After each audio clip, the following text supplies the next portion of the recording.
Hello students. जब भी हम अकाउंटिंग शब्द सुनते हैं तो हमारे दिमाग में क्या आता है?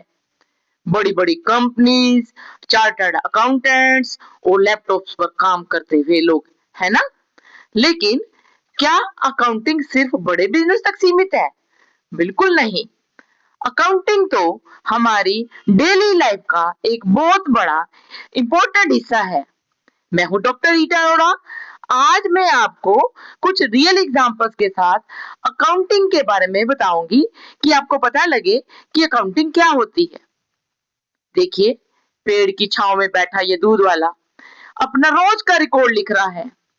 उसको ये पता लगाना है कि आज मैंने किस किस को कितना दूध दिया, और मंथ के एंड में वो एक अपना बिल तैयार कर सके कि किससे कितना लेना है, किससे मैंने कितना बकाया रह गया था जो मेरा पिछले महीने का भी है।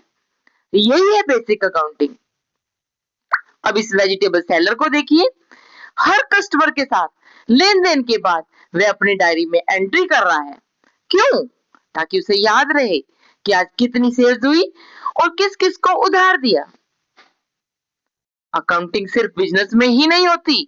एक हाउसवाइफ भी जब भी ग्रोसरी खरीद के लाती है या कोई से भी सामान खरीद के लाती है तो अपनी डायरी में नोट करती है कि मेरे पर्स में कितने पैसे थे और कितने खर्च हो गए और कितने बैलेंस है। क्यों? ताकि घर का बजट कंट्रोल में रहे और अननेसेसरी खर्च ना हो। अब इस किराना स्टोर को ही देखिए, दिन भर इतने कस्टमर आते हैं कि सब कुछ याद रखना इम्पॉसिबल है। इसलिए शॉपकीपर हर ट्रांजैक्शन को अपनी डायरी में नोट करता है, किस से कितना पेमेंट लेना है, किसका कितना बैलेंस बाकी है, आज सेल्स कितनी हुई, और वर्ष के अंत में ये पता लगा सके कि उसे लाभ हुआ या हानि हुई। तो देखा आपने स्टूडेंट्स, दूध वाले से लेकर किराना स्टोर तक हर जगह अकाउंटिंग है।